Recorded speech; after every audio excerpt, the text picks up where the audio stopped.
Peter Salisbury. He's a senior research fellow on the Arabian Peninsula at the Chatham House think tank here in London. Peter, thanks very much for taking the time to speak to us. Can I start by getting your thoughts on what we've heard from the US Secretary of State and the US President today? Well, clearly, as your correspondent said, there's a divergence in tone, if not entirely in message. Tillerson preaching the idea of diplomacy. Trump very clearly focused on this idea that Qatar is a sponsor, a funder of terrorism, and it, along with other countries, must be stopped from doing this, which doesn't really help move towards a resolution. To what extent does President Trump's comment essentially limit Tillerson's room to maneuver behind the scenes? I think that Tillerson still spoke to this issue, this perception that Qatar is funding groups who are extremist or radical, whatever way you want to paint it. But what he was saying is the issue can be resolved through diplomacy between the Gulf states, whereas Trump really didn't point in that direction at all.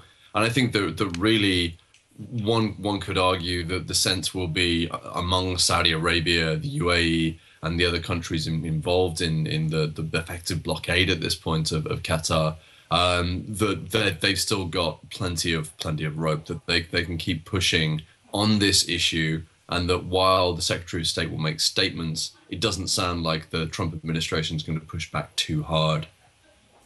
So they're not going to push back too hard in terms of pressuring their allies in the region. Will there be any steps on a practical level to try and kickstart mediation efforts? They've said they sort of used all the right language and said that they would be willing to facilitate dialogue. But at what point do we see the words matched with action?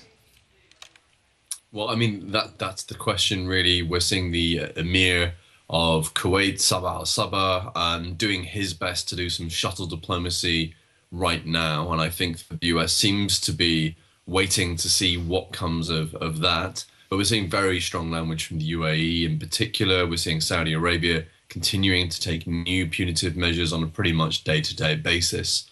So the question then becomes, will the mediation from the Emir be enough? Will the US have to play a direct role? And at this moment in time, we're not really seeing many signals that they're willing to really get themselves too embroiled in this.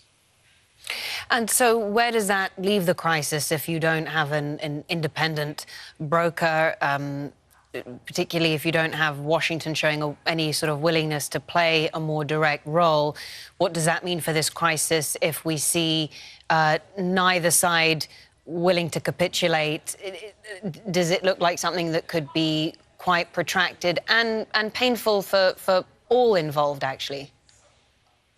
I think that this could run and run.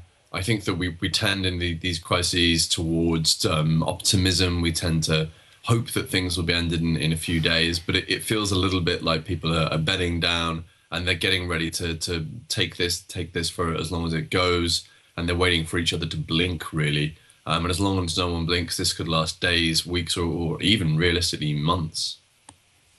One interesting thing that the US Secretary of State Rex Tillerson said, he made the point that the crisis could impact the US military. He said that the blockage is hindering US military action in the region and the campaign against ISIL. If that's the case, and if the US sees its strategic interests, and certainly it's something that was cited by Donald Trump as well, you know, if this is going to impact the US in the region, if there is an acknowledgement of that, could that quicken the possibility of action from Washington?